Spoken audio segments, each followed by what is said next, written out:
बिस्मिल्लाहिर्रहमानिर्रहीम। अस्सलामुअलैकुम मुअज़्ज़ज़ नाज़रीन, हकीम मोहम्मद जहांगीर आपको अपने चैनल हर्बल टिप्स में खुश आमदीद कहता है। नाज़रीन, हम आज बात करेंगे इस मौजू पर कि हम ईद उल अदहा कैसे गुजारें। हम में कितने लोग हैं जो ईद उल अदहा पर कुर्बानी करते हैं और वो कुर्बानी का सही हक अदा कर पाते हैं।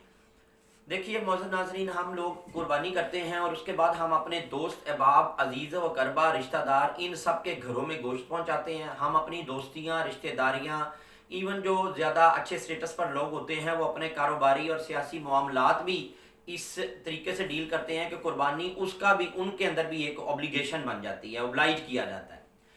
मैं आज आपकी खिदमत में जो बात बयान करना चाहता हूँ वो ये है कि देखिए, हमें इस कुर्बानी का जो फ़लसफ़ा मिलता है वो क्या है। अल्लाह की रज़ा और उसकी खुशनुदी को पाने की कोशिश, यानी सैयदना हज़रत इब्राहीम अलैहिस्सलाम ने अपने बेटे की कुर्बानी पेश की अल्लाह की रज़ा और उसकी खुशनुदी के हसूल के लिए, और सैयदना हज़रत इस्माईल अलैहिस्सलाम ने भी अपने बाबा के सामने अपने आप को कुर्बानी के लिए पेश किया, तो अल्लाह की रज़ा और खुशनुदी के हसूल के लिए।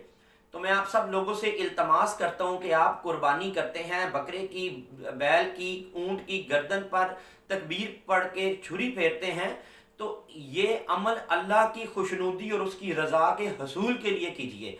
और उसकी खुशनुदी और रज़ा का हसूल दर हकीकत क्या है कि हम अपने अजीज़ो अकरबा में भी उन लोगों को कुर्बानी का गोश्त बिला वजह भेजने की कोशिश ना करें जिनके घरों में ऑलरेडी कुर्बानियाँ की जा रही हैं। आप क्या गोश्त को एक्सचेंज करने के लिए गोश्त भेजेंगे?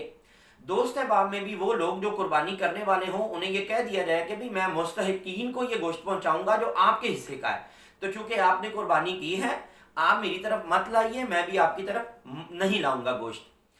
अब आप जहां तीसरा हिस्सा फुकरा का निकालते हैं वहां आप अजीज़ो करबा में भी जिन लोगों ने कुर्बानियां की हैं उनके हिस्से को भी उधर शामिल कीजिए। और बेहतरीन बेहतरीन तरीका मेरी नज़र में इस कुर्बानी की ईद पर अल्लाह की खुशनुदी हासिल करने का ये है कि उन लोगों को सर्च कीजिए, तलाश कीजिए, वो लोग माजूर, मिस्कीन, यतीम, वो लोग तलाश कीजिए जो तमाम साल गोश्त की शक्ल भी देखने की अहलियत नहीं रखते, और उन लोगों को कम से कम इतना ज़रूर दे दीजिए कि उनका एक वक्त का खाना बन सके।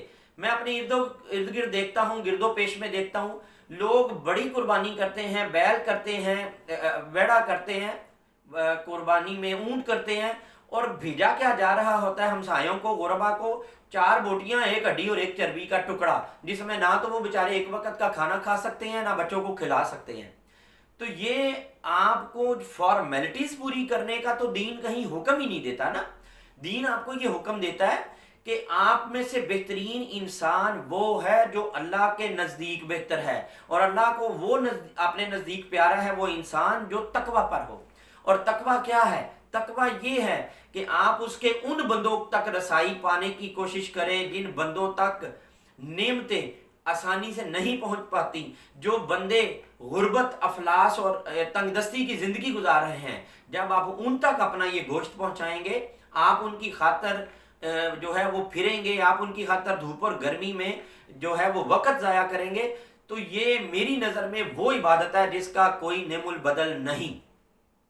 मेरी आपसे गुजारिश है कि ईद कुर्बान को हकीकतन अल्लाह की बारगाह में कुर्बानी के जज्बे के साथ मनाइए।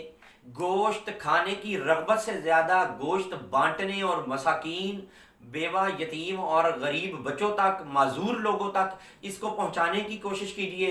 अकरबा परवरी उस सूरत में कीजिए अगर आपके अकरबा में कुछ लोग ऐसे हों जो बहुत गरीब हों, जिन्हें साल में ये नेमत नसीब ना होती हो।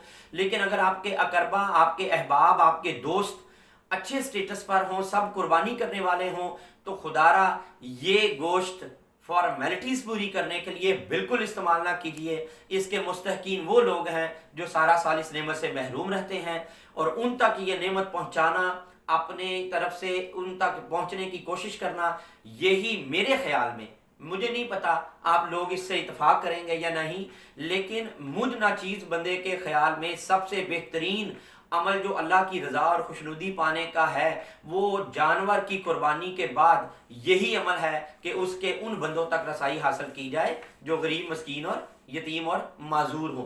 तो नाजरीन, मेरी आपसे गुजारिश है कि इस ईद को इस तरह मनाने की कोशिश कीजिए।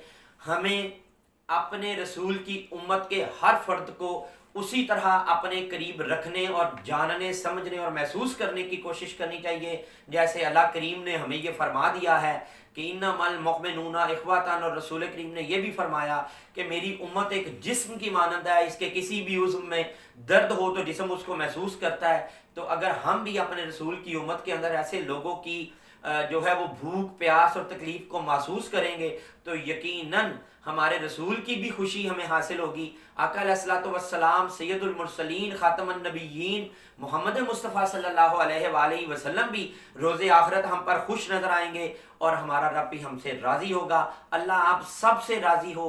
اللہ کریم آپ سب لوگوں کی قربانیوں کو اپنی بارگاہ میں شرف قبولیت عطا فرمائے، اور یہ استطاعت اور ہمت آپ لوگوں کو بھی عطا فرمائے، اور آپ کے خیر تو فعل مجھے بھی عطا فرمائے، آمین۔ اللہ حافظ۔